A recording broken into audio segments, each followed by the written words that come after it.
معاملہ محبت کا کہ حضور سے محبت کی وجہ سے ہم وضع قطع میں آپ کی پیروی کریں، آپ کی کرم اختیار کریں. جس سے بھی محبت ہوتی ہے آپ کو معلوم ہے دنیا میں ہے ہیرو ورشپ، تو اس حوالے سے یہ ہے کہ وہی وہ جنا کیپ جو ہے چل رہی ہے، یا گاندھی یا جواہر لال کٹ جو ہے وہ چل رہی تھی، واسکٹ وغیرہ وغیرہ. تو اس حوالے سے یا وہ ماؤ زے تونگ کا جو ہے وہ کوٹ خاص قسم کا. تو اس طریقے سے حضور کے بھی جو محبت کا تقاضا ہے تو اس میں آپ کے ان اداؤں کی بھی پیروی کی جاتی ہے. لیکن اصل شے تو وہ آپ جو شریعت لائے ہیں، جو احکام دیے ہیں، کسی شے کو حلال قرار دیا، کسی کو حرام قرار دیا ہے، کسی کو موقت کیا سنت میں، کسی کو غیر موقت کیا ہے. بعض کام ایسے بھی ہیں جو آپ نے کیے لیکن صحابہ کو روک دیا کہ مت کرو، حالانکہ وہ سنت تھی لیکن آپ نے روک دیا. صوم وصال کی ایک مثال ہے کہ آج فرض کیجیے آپ نے روزہ رکھا، شام کو افطار نہیں کیا، وہ روزہ کنٹینیو کرے ڈیورنگ دی نائٹ، اگلی صبح سے پھر وہ اگلی شام تک جا کر 2 دن کا یوم وصال، صوم وصال 2 دن کا روزہ، کبھی 3 دن کا بھی آپ روزہ رکھ لیتے تھے. لیکن آپ نے صحابہ کو منع کیا. صحابہ نے کہا بھی کہ آپ خود رکھتے ہیں، ہمیں روکتے ہیں. آپ نے فرمایا ایکم مثلی، ابھی تو عند ربی ہوا یسقینی و یطعمنی و یسقین، تم میں سے کون مجھ جیسا ہے؟ میں تو اپنے رب کے پاس رات گزارتا ہوں، وہ مجھے کھلاتا پلاتا. تو یہ چیزیں ہیں، تمام ان پر علماء نے بڑی محنتیں کی ہیں، ہمارے فقہاء نے، محدثین نے، اور ہر چیز کا ایک درجہ جو ہے معین کر دیا گیا. کیونکہ یہاں پہ عام طور پہ یہ سمجھا جاتا ہے نا کہ ہم عربی لباس پہنتے ہیں، شلوار قمیض پہنتے ہیں تو یہ دین کے قریب ہے. حالانکہ حضور تو شلوار نہیں پہنتے تھے، حضور کا تو تہبند تھا. شلوار آپ کو پیش کی گئی اور آپ نے پسند کی کہ یہ اچھا لباس ہے، زیادہ ساتر ہے. یعنی تہبند کے اندر تو آدمی رات کے وقت جو ہے ہو سکتا ہے ننگا ہو جائے، شلوار میں تو ننگا نہیں ہوتا. لیکن آپ نے پہنی نہیں، وہ آپ کی کہتے ہیں سنت عادت، جو آپ بچپن سے پہنتے آئے تھے وہی آپ پہنتے تھے. ڈاکٹر صاحب، مولانا امین احسن اصلاحی اور آپ اور پھر گامدی صاحب بھی، تینوں نے ایک ساتھ جماعت کو چھوڑا، جماعت اسلامی کو آگے پیچھے آپ لوگوں نے چھوڑا. اس میں آپ لوگوں کے دینی اختلافات تھے، دنیاوی اختلافات تھے، سیاسی اختلافات تھے؟ اصل میں اس میں آپ گامدی صاحب کو جو اٹیچ کر رہے ہیں وہ بہت غلط کر رہے ہیں. گاندھی صاحب سوری، میں یہ بہت چھوٹے عمر میں اور یہ بہت بعد کی پیداوار ہے. میرا معاملہ رہا ہے مولانا اصلاحی صاحب کے ساتھ، میں جماعت کے اندر بھی ان کے بہت قریب تھا، میں نے ان سے استفادہ بھی کیا ہے. پھر میں 17 برس تک ان کے ساتھ رہا ہوں، وہ میرے مربی بھی تھے. اور بہرحال میں ان کا جاری کردہ رسالہ تھا مثال، جو پھر بعد میں بند ہو گیا تھا، میں نے جاری کیا، چلایا اسے. تو میرا ان کا معاملہ اور ہے. غامدی صاحب نکلے نہیں، نکالے گئے تھے. اب یہ علیحدہ مسئلہ ہے کہ وہ الزام کیا تھا، کیوں نکالے گئے تھے، یہ تو اب آپ لوگ جو ہے اس کی تحقیق کریں.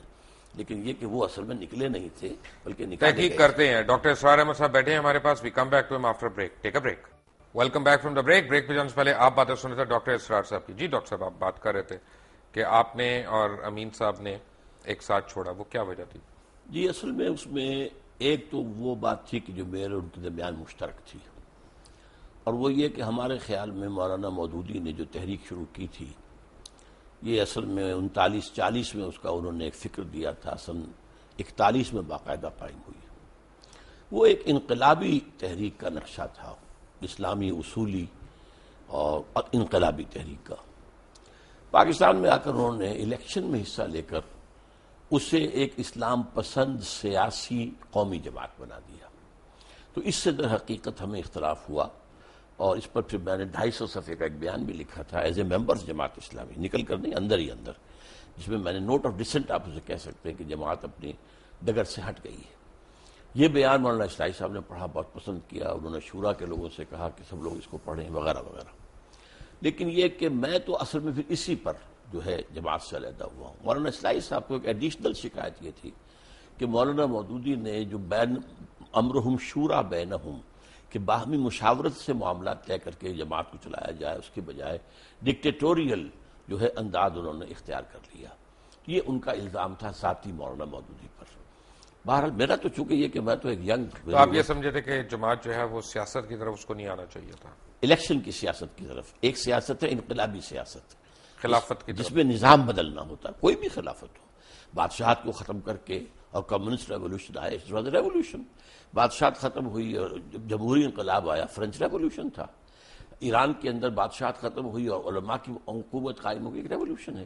تو ریولوشن اور ہے، الیکشن اور ہے. الیکشن تو کسی سسٹم کو چلانے کے لیے کیا جاتا ہے. الیکشن میں حصہ لینے والی پارٹیز جو ہے بیسک جو ہے نظام اس میں کمپرومائز کر رہی ہیں. مطلب یہ کہ اب امریکہ کے اندر ریپبلکن اور ڈیموکریٹس کے اندر امریکہ کے نظام پولیٹیکل سوشو اکنامک سسٹم میں تو کوئی اختلاف نہیں ہے. تھوڑا سا ہوگا امیگریشن پالیسی پر ہو جائے گا, ہیلتھ کیئر پر ہو جائے گا, وغیرہ وغیرہ. اس طرح برطانیہ کے اندر کنزرویٹو پارٹی اور لیبر پارٹی میں کیا اختلاف ہے؟ ان کا جو نظام ہے وہ تو متفق علیہ ہے. وہ تو یہ ہے کہ بھئی آپ اپنا مینیفیسٹو دے دیجئے, ہم اس طرح کر دیں گے, ہم ٹیکسیشن میں یہ کمی کر دیں گے, یہ وہ کر دیں گے, ٹھیک ہے آ جائیے. تو نظام نہیں بدلا کرتا الیکشن سے, الیکشن کے لیے ریولوشن آتا ہے. اچھا مجھے یہ بتائیں کہ آج کل ایک جو ہے نا ڈپلیسٹی ہو رہی ہے. میں کنفیوژن کا لفظ نہیں استعمال کرنا چاہتا, ڈپلیسٹی ہو رہی ہے. ہم ایک طرح کا اسلام ہم اس کو پروموٹ کر رہے ہیں, کچھ لوگ اس سے ایگری کرتے ہیں, کچھ نہیں کرتے. لیکن ہو یہ رہا ہے کہ اوور آل اسلام کا ایک جو تصور پوری یعنی میں کہوں گا کہ ویسٹ کے اوپر آ رہا ہے وہ کوئی فرینڈلی تصور نہیں ہے. وہ ہم دیکھتے ہیں, ہمارے پاسپورٹ دیکھتے ہیں امیگریشن کاؤنٹرز پہ ہمیں کھڑا کر دیتے ہیں, کیونکہ یہی ہم دھماکے کرنے والے بھی ہم, خود کش حملے کرنے والے بھی ہم. اب یہ تو میں مانتا ہوں کہ جو حملے کر رہے ہیں ان کے ساتھ زیادتی ہوئی ہوگی, ضرور ہوئی ہوگی, یا ان کا جہاد ہے جو بھی ہے. لیکن جو لوگ شہید ہو رہے ہیں, جن لوگوں کو مارا جا رہا ہے, وہ بھی تو معصوم ہے. کیا اس کی اجازت ہے؟ اصل میں یہ تو بڑا ایک سینسیٹیو سے کوشچن ہے میرے نزدیک. اب جو بھی اس میں شہید ہو رہے ہیں, مارے جا رہے ہیں, بہرحال وہ تو غلط طریقے پر کام ہو رہا ہے. لیکن وہ بات سمجھ لیجیے اصل میں کہ ہمارا جو اس وقت ویو ہے ویسٹ میں, وہ کس اعتبار سے, وہ اسلام کو ایز اے ریلیجن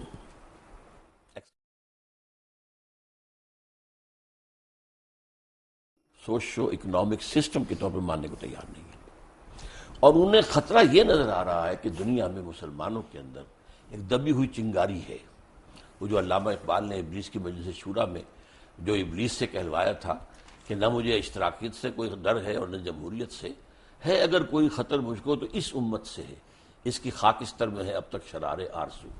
ان میں ایک آرزو ہے کہ ہمارا ایک نظام تھا, ایک پولیٹیکل سوشو اکنامک سسٹم تھا, ہمارا اپنا جو کرمنل لا تھا, ہمارا سول لا تھا, ہمارے فیملی لاز تھے, ہمارے جو ہے لا آف ایویڈنس تھا, یہ سارے قوانین تھے ہمارے, چلے تھے, 1000 برس تک چلتے رہے. تو اب ہم دوبارہ جو ہے اس کو دنیا میں نافذ یہ چیز وہ ہے جو ویسٹ کو گوارا نہیں ہے. چنانچہ جیسے ہی پچھلی صدی کے اواخر میں یو ایس ایس آر ختم ہوا اور اس کے بعد نیٹو کو اثر نو آرگنائز کرنا شروع کیا گیا اور اس کی توسیع کی کوشش ہوئی, تو پوچھا گیا تھا نیٹو چیف سے کہ اب کس کے لیے؟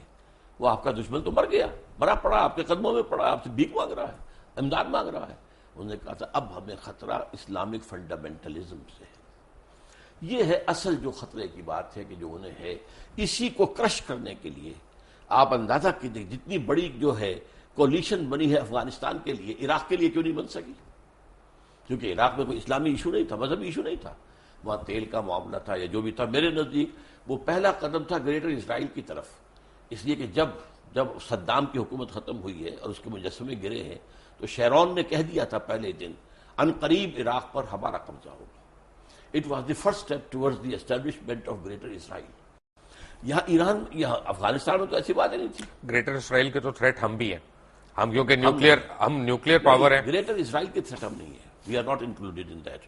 وہ جو بھی ہے ہمارے نیوکلیئر پاور کے خلاف جو بھی کریں, لیکن گریٹر اسرائیل جو ہے عراق ہے, شام ہے, سیریا ہے, لبنان ہے, اور حجاز کا بھی شمالی علاقہ ہے, مدینہ اور خیبر وغیرہ جہاں یہودی آباد تھے, اور ترکی کا بھی جنوبی علاقہ ہے, اور مصر کا جو بہترین علاقہ زرخیز ڈیلٹا کا, وہ سارا اس میں ہے. ویسے کافی میں یہودیوں کو جانتا ہوں جو نیو یارک وغیرہ میں رہتے ہیں, وہ بڑے خلاف ہیں اسرائیلیوں کے, کیونکہ ان کی کتابوں میں لکھا ہے کہ اسرائیل جب یہاں پہ بنے گا تو وہ آخرت کے قریب ہوگا. ہاں, لیکن یہ کہ ان کے ہاں یہ تحریک زائنزم جو ہے